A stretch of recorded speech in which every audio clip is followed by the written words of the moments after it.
शिकूया AI ची क्रांती. चला करूया MSCIT. आजच नजीकच्या MSCIT केंद्रात आपला प्रवेश निश्चित करा. महादेव मुंडेंच्या हत्या प्रकरणावरून शरद पवारांच्या राष्ट्रवादीचे नेते राजाभाऊ फड यांनी गंभीर आरोप केलाय. धनंजय मुंडेंच्या सांगण्यावरून हत्या झाल्याचं फड म्हणालेत. ज्या संशयितांची नार्को चाचणी झाली त्यात धनंजय मुंडेंचं नाव घेण्यात आल्याचा दावा राजाभाऊ फड यांनी केलाय.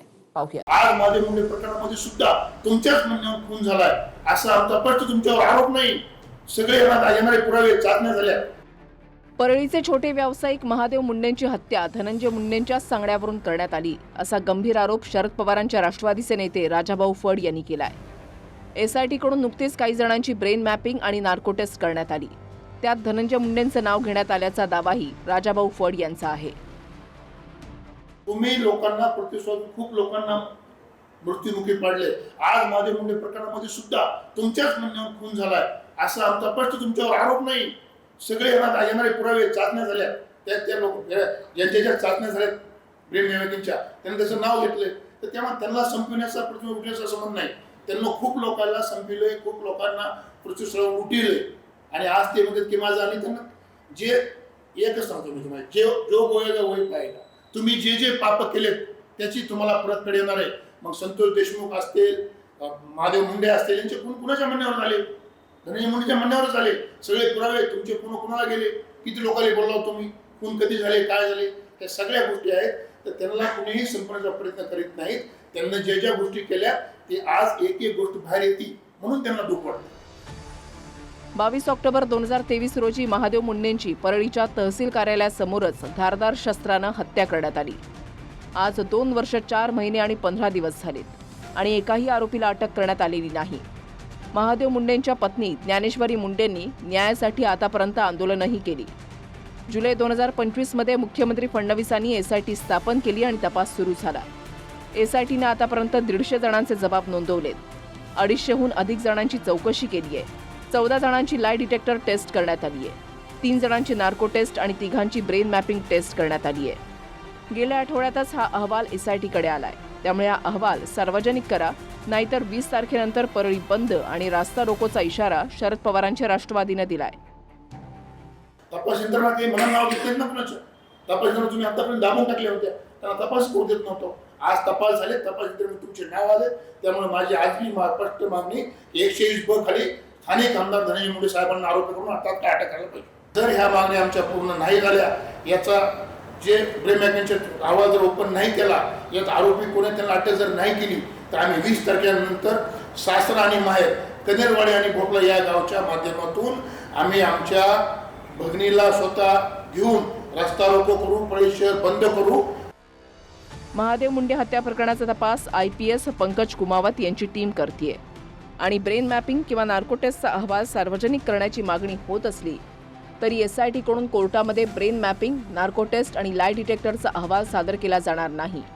हा अहवाल तपासाचा एक भाग आहे आणि ब्रेन मॅपिंग किंवा नार्को टेस्टच्या माध्यमातून तपासाला गती येणार आहे.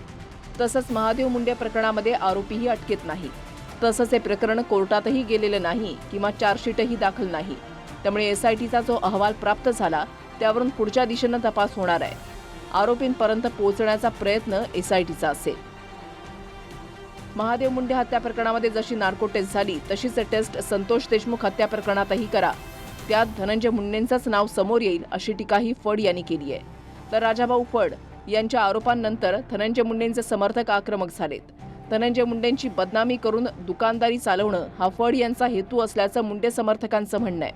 धनंजय मुंडे यांनी पोलीस प्रशासनावर इथल्या PIवर सगळ्यावर दबाव आणला की महादेव मुंडे प्रकरणामध्ये राजाभाऊ फड व इतर 5 लोकांना अटक करा. त्याचं कारण काय होतं? विधानसभा समोर होती आणि मी आदरणीय शरदचंद्र पवार साहेबांच्या पक्षातून उमेदवारी मागत होतो. माझी उमेदवारी निश्चित झाली. त्यांना कुठेतरी मला उभा टाकू द्यायचं नव्हतं. म्हणून मला या प्रकरणात आरोपी करावा असं धनंजय मुंडे यांचं मत होतं. आणि मी तुम्हाला सांगतो, संतोष देशमुख प्रकरणात सुद्धा जर ब्रेन मॅपिंग चाचण्या केल्या आरोपींच्या तर तो सुद्धा मर्डर धनंजय मुंडेच घडून आणला असंच पुढे येणार आहे. त्याला कुठला बेस नाही, कुठला आधार नाही किंवा ते काही SITचे प्रवक्ते नाहीत किंवा कुठल्या कोर्टाचे सरकारी वकील नाहीत. तशी पत्रकार परिषद कुणी घ्यायला पाहिजे होती? SITनं. आणि SITला सुद्धा अधिकार नाही माझ्या ज्ञानाप्रमाणे की जोपर्यंत रिपोर्ट हा कोर्टात दिला जात नाही मग हे कुठल्या अधिकारात बोलले, यांच्यावर तसा गुन्हा नोंद व्हायला पाहिजे. यासाठी स्थापन झाली कुमार साहेब ज्यावेळेस नेमणूक झाली कुमार साहेबाची त्यावेळेसही कुणी विरोध केला नाही. कुमार साहेबांची नियुक्ती व्हावं सीएम साहेबांनी सुद्धा शिफारस केली त्या प्रकरणात. आणि जे आता आरोपी म्हणले जातात ते आरोपी निष्पन्न व्हायच्या अगोदरच मुंडे साहेबांचं नाव घ्यायचं, हे करायचं, मीडिया हायलाईट करायची आणि स्वतःची दुकानदारी चालवायची, एवढाच त्याचा हेतू. बाकी त्याच्यात दुसरा काहीच मुद्दा नाही. तर एसआयटीचा अहवाल जेव्हा समोर येईल तेव्हा परळी हादरून जाईल, एवढी मोठी नावं समोर येणार असं जरांगे म्हणालेत. हे नाव भयानक आता पुढे आले. परळी हादरून जाणार आहे, हादरून. हे लक्षात ठेवा. महादेव मुंडेच्या प्रकरणात परळी पूर्ण हादरून जाणार. इतके मोठाले नाव त्याच्यात येणार आहे, फक्त त्याला दम लागणार आहे. मस्साजोगचे सरपंच संतोष देशमुखांच्या आधी महादेव मुंडेंची अतिनिर्घुणपणे गळा चिरून हत्या करण्यात आली. पण तहसीलच्या समोर हत्या होऊनही परळी पोलिसांचे हात आरोपींपर्यंत पोहोचले नाहीत. आता नार्को आणि ब्रेन मॅपिंगच्या अहवालानंतर एसआयटी आरोपींपर्यंत पोहोचेल आणि ज्ञानेश्वरी मुंडेंसह त्यांच्या 2 लहान मुलांना न्याय मिळेल अशी अपेक्षा आहे. परळीहून संभाजी मुंडेसह ब्युरो रिपोर्ट, TV9 मराठी.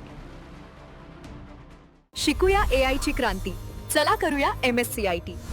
आजच नजीकच्या MSCIT केंद्रात आपला प्रवेश निश्चित करा.